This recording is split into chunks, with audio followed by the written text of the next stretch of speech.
Hi, మా గల్లీలో వినాయకుడు అండి. టెంపుల్ ఇలా ఉందండి, చూడండి ఎలా ఉందో వినాయకుడు. ఇది నేను స్టిచ్చింగ్ చేశాను చెప్పాను చూడండి, అదే క్లాత్ అండి. మా గల్లీలో వినాయకుడు ఎలా ఉన్నాడో చెప్పండి. Okay, bye.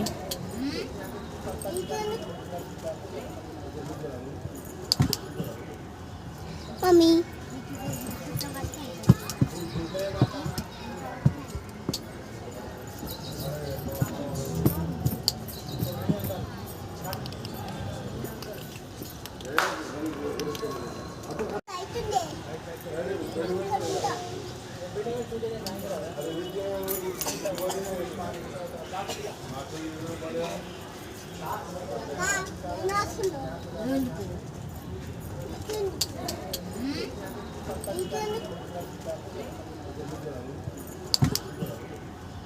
Mommy.